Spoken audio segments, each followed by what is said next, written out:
Good morning. Thanks very much for joining us this morning.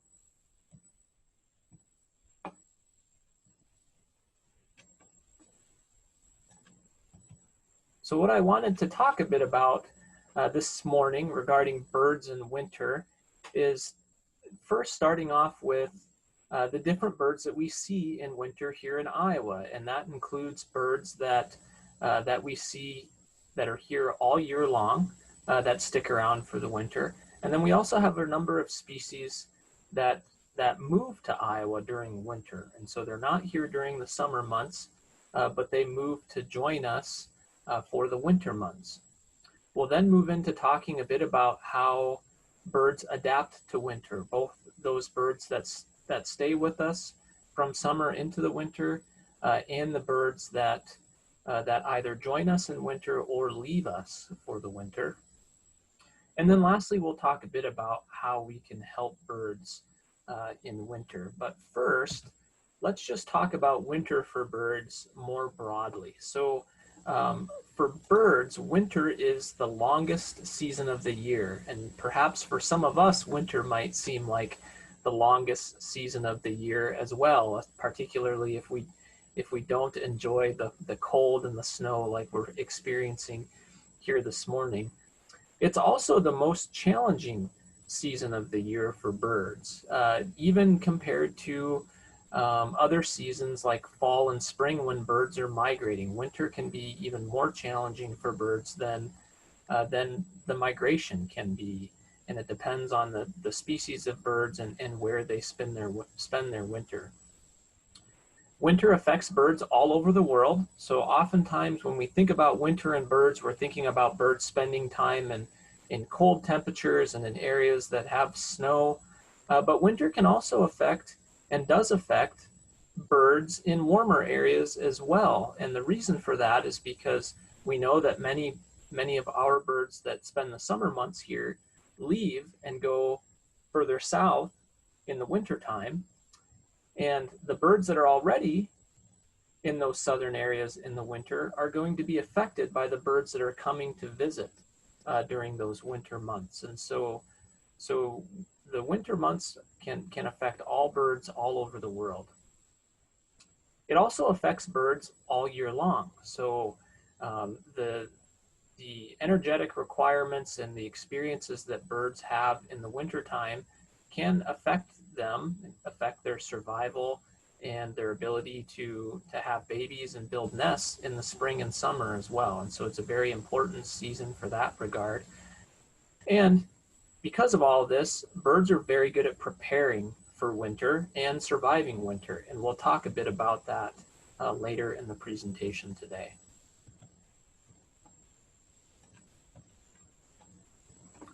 So first, let's talk a bit about the birds that we see here in Iowa that stick around in Iowa for the winter time. These are called resident species, meaning that they spend more or less the entire year in one place. So in Iowa is what we're going to talk about today.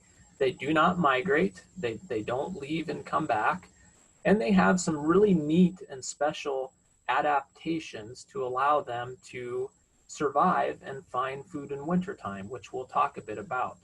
So the downy woodpecker, many of our woodpecker species that we see in Iowa, much like this downy woodpecker pictured here, are resident species. They're here in the summer and they're here in the wintertime as well.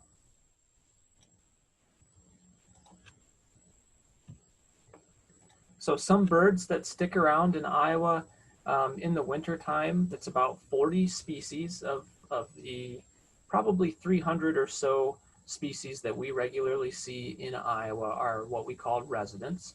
And those tend to be our common feeder birds. So things like our corvids, jays and crows, chickadees, titmice, so tufted titmice for some of us in Iowa that are able to see those species and other related birds, and our nuthatches. So white-breasted nuthatch is the common species that we see. Other species like woodpeckers and doves and pigeons are common resident species.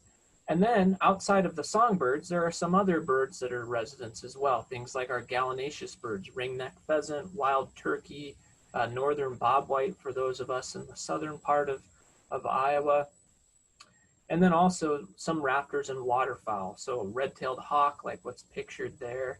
On the right is a resident Iowa species, and some waterfowl like Canada geese and trumpeter swans that stick around in Iowa all winter. And all of these birds have adaptations to allow them to survive these really challenging winter months. We also have a number of birds that visit Iowa every winter, and these are birds that breed to our north. So birds that breed either in the boreal forests of the northern U.S. and Canada, or perhaps even birds that breed as far north as the tundra of Alaska. Iowa is their winter vacation. So some folks might think that these birds are crazy because they're deciding to spend the winter in Iowa. But if you think about it, the winter where they breed is probably a much more extreme than the winters that we experience in Iowa. And so they're coming to visit us in the winter time. And the interesting thing about these birds is that they often occupy areas, either habitats or what we call niches, which are kind of a combination of habitat and foraging strategies, that are vacated by birds that leave us for the winter. And so this American tree sparrow that's pictured here is a really good example of a bird that will occupy an area that's vacated by other birds. So American tree sparrows we often see feeding on the ground, much like this bird pictured here is, and they often occupy some of these more shrubby grassland areas. And these are areas that are largely vacated by species that spend the summer with us. And so essentially the birds that are leaving or migrating away from Iowa in the summer are opening up these areas for our winter visitors to inhabit during those winter months. And then that reduces competition for those winter visitors for food resources and shelter and things like that. And so it's really interesting how we see this almost like this shift in the bird communities in these areas between the seasons, and we can observe that when we're out birding in the field. So here I have pictured just a handful of our winter visitors, and they include some open country birds like the Lapland longspur here in the upper left and the snow bunting in the center. We also have species like the American tree sparrow that I pictured on the previous slide, and dark-eyed junco, which oftentimes we'll see tree sparrows and juncos together in large flocks because they occupy similar habitats in the wintertime, those shrubby grasslands. They both feed on the ground. One of my favorite winter species is the brown creeper, which is pictured here on the lower left. They're in our forests or our woodlands here in Iowa, and they're a neat species because they're what's called a bark gleaner. So they're looking for insects in the crevices of bark on trees, much like we see this little guy doing in the photo here. And then we also have some raptors that spend the winters with us. So one really good example is the rough-legged hawk, a close relative of our common red-tailed hawk. And we often see these guys out foraging over really open areas, short grasslands, sometimes foraging over ag fields. They breed further north in open country, and so they tend to like the open country areas here in Iowa in the wintertime. And then one really popular species that spends the winter with us is the northern saw-whet owl. And that's a popular species among birders. Obviously, they're a very cute little owl, and they spend the winters with us as well and breed further north. And so all of these species are birds that come to visit us in Iowa in wintertime, and they're really fun to get to see and fun when they start to arrive. So we also have a number of species that visit us on a less regular basis. And so the species that I talked about earlier are birds that visit us every year. Their migration is leaving the northern areas where they breed and coming to Iowa and visiting us in the wintertime. Some species, like winter finches, the common redpoll and white-winged crossbill pictured there, or the red-breasted nuthatch down in the lower left, will visit us on a temporary basis and on a less regular basis. And these species tend to be called eruptive species. So they come to Iowa and other areas south of where they breed on a temporary basis in search of food. And so this is common among seed-eating birds, much like the three that I mentioned there that are pictured. And these species tend to be conifer specialists. And the reason that they make these temporary movements is, is because they're looking for food.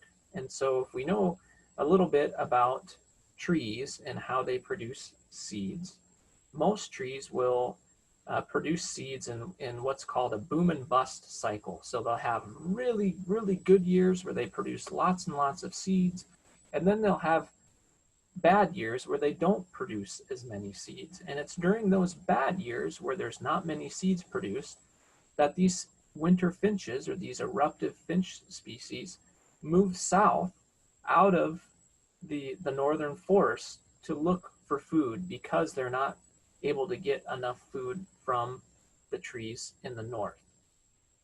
Another interesting species that's an eruptive species that I'm sure some of us have probably heard of or perhaps even seen in Iowa is the snowy owl. And they are actually a bit different. When they move into Iowa or areas further to the south from where they breed, they're actually not, well, they're looking for food, but they're not moving into Iowa because they're looking for food. What happens is it's usually the year that they have these eruptive movements is a year after which the food sources are really, really good and the adults produce a whole bunch of babies. And so we get this really big boom in snowy owl populations, which results in them then moving south in search of food because those food sources start to disappear in the winter months. And because there's several individuals or lots of snowy owls out there, those snowy owls have to start moving south in search of food. So that's a bit of a different eruptive species, but one that we also see in Iowa on occasion as well. These species tend to be very nomadic, which means they move around a lot in search of food. And actually this year, 2020, is one of the best years that we've seen for eruptive finches in Iowa and across the US actually. So I'm sure some of you have probably heard about evening grosbeaks being seen in Iowa. There's been several reports of common redpolls and white-winged crossbills across Iowa this year.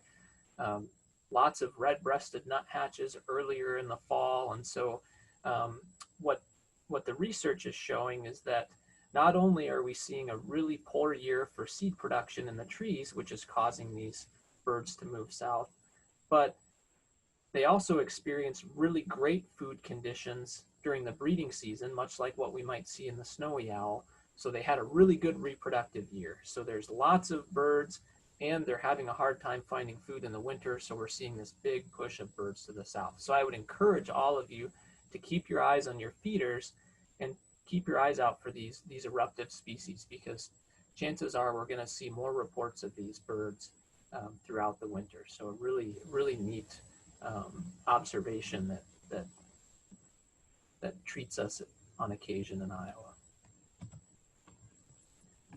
Okay, so we've talked a bit about the birds that we see in Iowa, both those that stick around all year and those that come to visit us.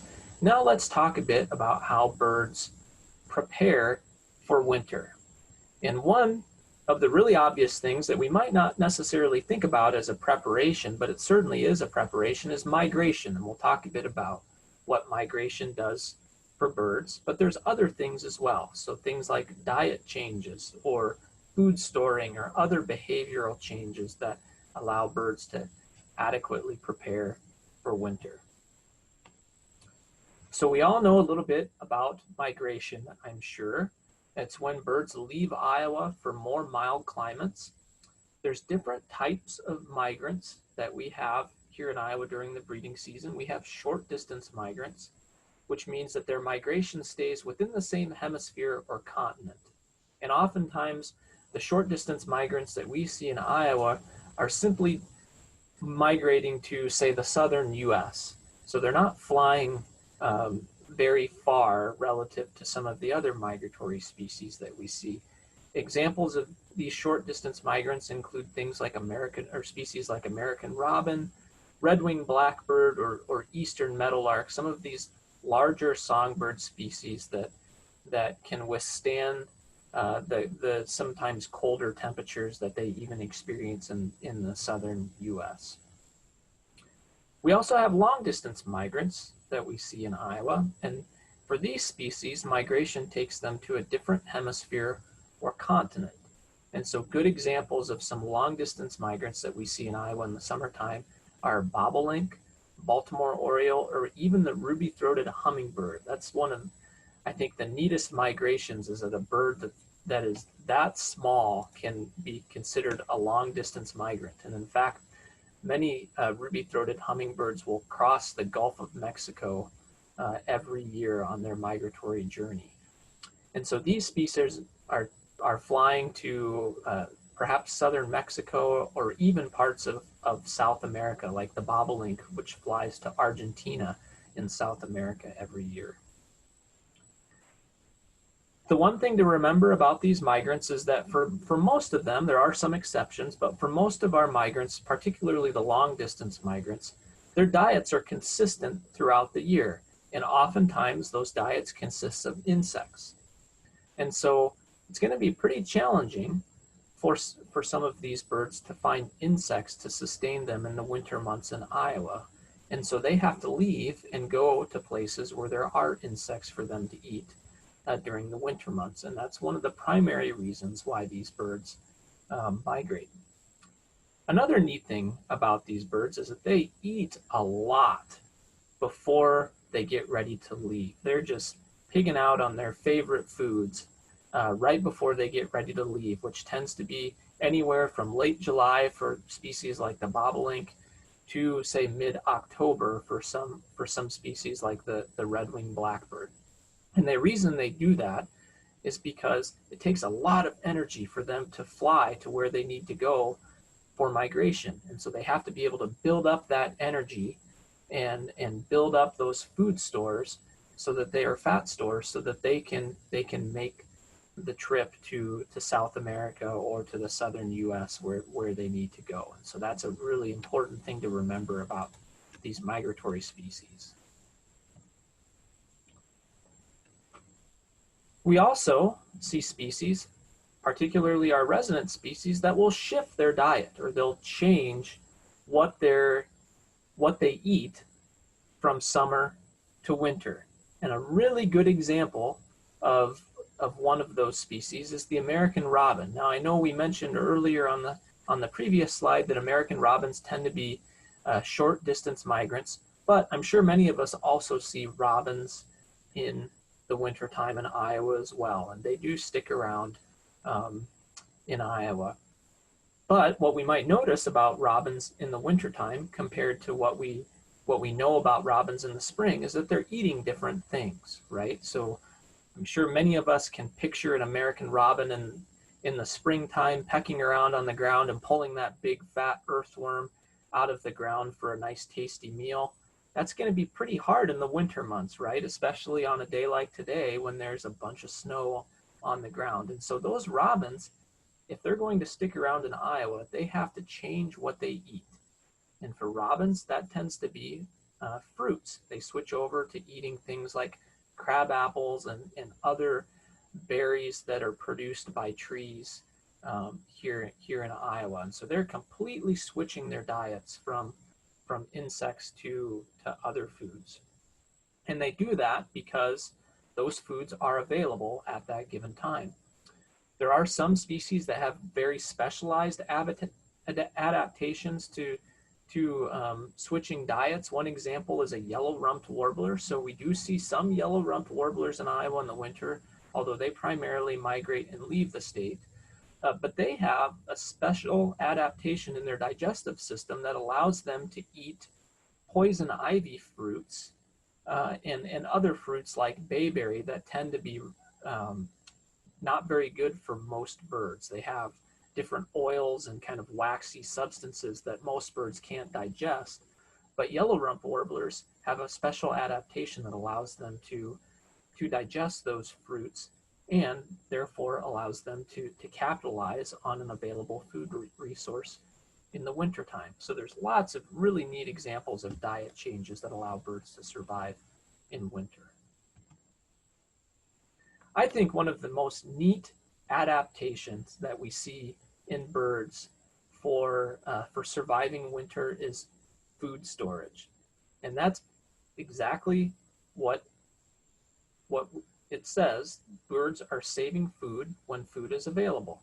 And this can start as early as August for some species, and there are species like jays and chickadees that can store more than 10,000 food items during those months leading up to winter. This typically happens in our seed-eating species, again, things like blue jays, black-capped chickadees, white-breasted nuthatches. I'm sure if any of you watch a white-breasted nuthatch fly into your feeder and then watch it as it flies away, chances are that nuthatch is going to take that individual seed and probably fly up into a tree and maybe tuck it in between the bark. And this is exactly what you're seeing when that bird does that. It's storing food for later months. This also happens in some raptor species. So American kestrels are a good example of a species that we see in Iowa in winter that will store food for the winter months. The really neat thing about these birds that store food is that they have improved spatial memory relative to other bird species. They have a larger hippocampus, which is the portion of your brain that helps you remember where you put things. My hippocampus is very small because I often forget where I put things. I wish I had the ability to remember like some of these birds do. And there are some really neat examples of birds that can remember for really long time. So black-capped chickadee can remember where it put food for up to 4 weeks. A Clark's nutcracker, which is a species that we don't see here in Iowa, but it's a species that's out in the western states, they can remember for almost a year where they put food. And so that's just really, really impressive if you think about these small little birds having the ability to remember for that long is just really neat. Our American kestrel is really good at hiding things.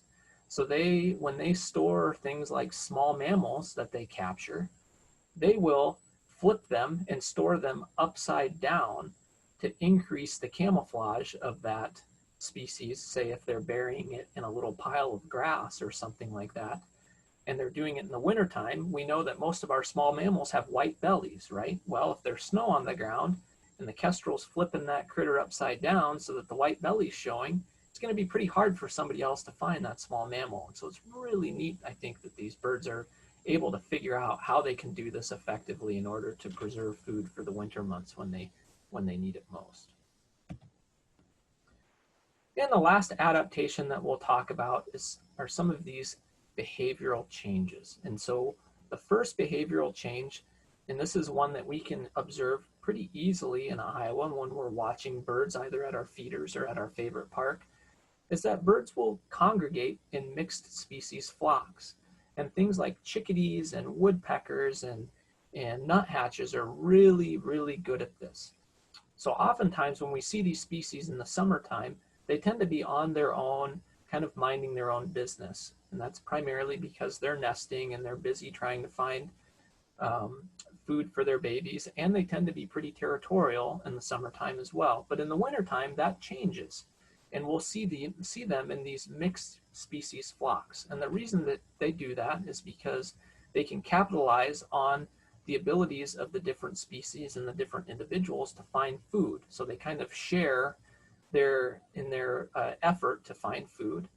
And they also share in their effort to watch for predators. So they have increased vigilance when they're all grouped together in one big group. And so that's one adaptation that we see in terms of behavior that allows species to increase their survival in wintertime. There are also a number of species like woodpeckers and chickadees that will roost in cavities in the wintertime in order to stay warm. And in some instances, we'll see these mixed species flocks and multiple birds roosting in one cavity. I like to call that snuggling. That's probably not the technical scientific term, but I think it's a neat way to describe it. But there can be up to 5, 10, 15 birds, individual birds of different species in a single cavity on really cold nights in the winter. And it's because they're sharing body heat among individual birds, and they're using that cavity to stay out of the wind and stay warm. And so that's a really fun behavioral adaptation. And then the last thing I wanted to mention, which we probably don't see in Iowa very often, mostly because we don't have consistent snow for most of the year, but there are species that will dig snow burrows, very similar to a cavity roosting idea. But these species will, just like what the phrase implies, they will dig holes in the snow and bury themselves in the snow to stay warm. I don't know if any of the young birders on the call have ever built a snow fort or kind of buried yourself in a pile of snow, but what you might notice when you do that is that it's a bit warmer underneath all that snow than it is when you're not under the snow. And so birds have figured that out, and they'll use that ability or that adaptation to stay warm. So lots of really neat adaptations among birds that allow them to survive this really challenging season. So despite all those adaptations, there are some things that we can do to help birds make it through these very challenging months. And the first thing that we can do is feed the birds. Feeding helps birds when they need it most. So we know that most birds are able to acquire the food resources that they need through the winter. They've been able to adapt and change their behaviors in order to do that. However, during those really extreme time periods when we get really, really cold temperatures here in Iowa, or we're seeing a lot of snow in Iowa, it makes it harder for birds to find the food. And that's when bird feeders can be really beneficial for birds. It can reduce winter predation. It can improve spring breeding by providing them with that consistent food resource throughout these challenging months. And there's lots of different types of feeders and types of food that you can put out that are helpful for birds. And I have some of those listed here. So things like tube feeders and hopper feeders and tray feeders are all feeders in which you can put different types of seed in to help birds. You can also just sprinkle bird seed out on the ground. Things like our American tree sparrows, our dark-eyed juncos, some other species really like to just pick seed off the ground. So oftentimes I'll go out in my backyard and sprinkle some seed on the ground, or perhaps even on top of the snow, and the birds really like that. And certain birds will capitalize on that. There are other also lots of types of food that we can provide for birds in the wintertime. Things like black oil sunflower, peanuts, thistle, suet, and fruit, all foods that tend to be really high in oils and fats that provide birds with lots of good energy to help them stay warm in the winter, but also help them build up those fat stores for springtime. So lots of different options available.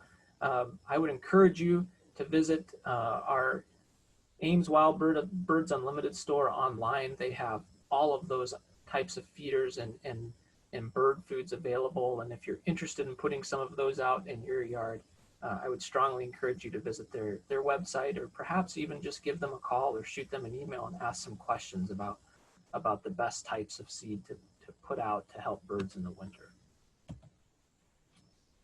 Another thing that we can do in specifically in our own yards is to build habitat that helps birds survive the winter. And I have a few things here that we can do that are really, really important things for birds in wintertime. And the first thing is to plant native shrubs and other plants.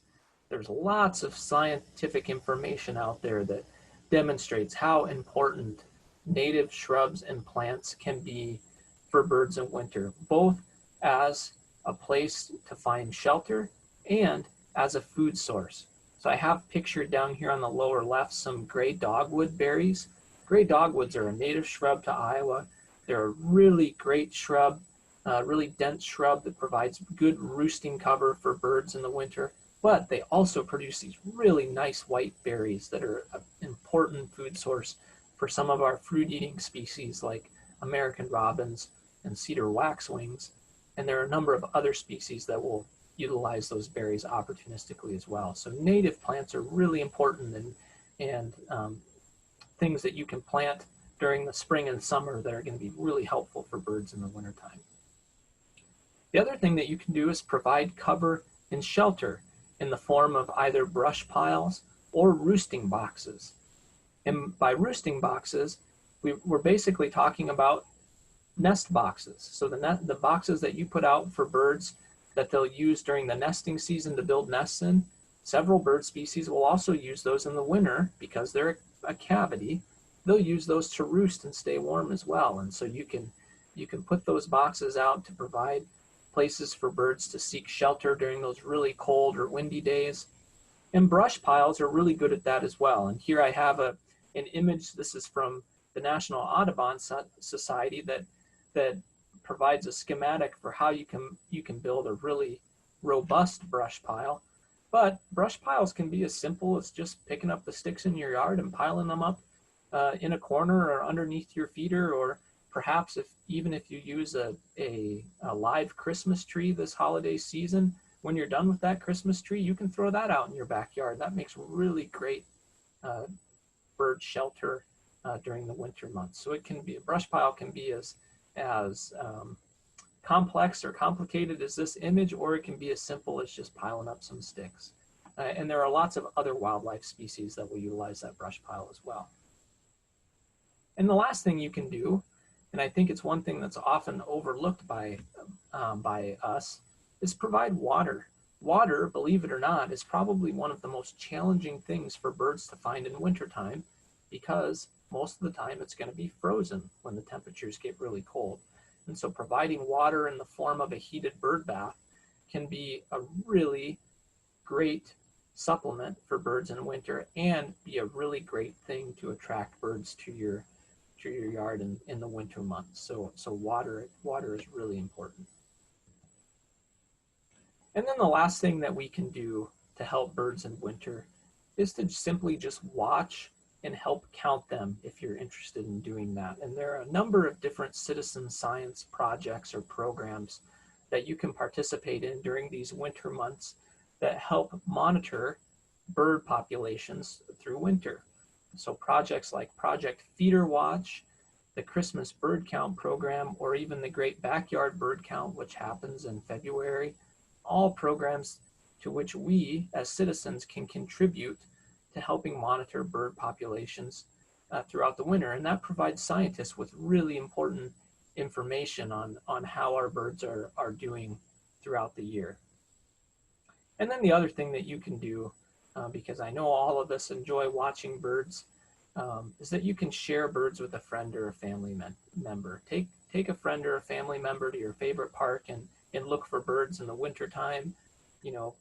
Have them come join you and watch your bird feeders in your backyard. It's just, winter is a really great time to watch and see birds. And it's one of my favorite times of year to be outside. And so I encourage you to share birds with a friend or family member during the winter months.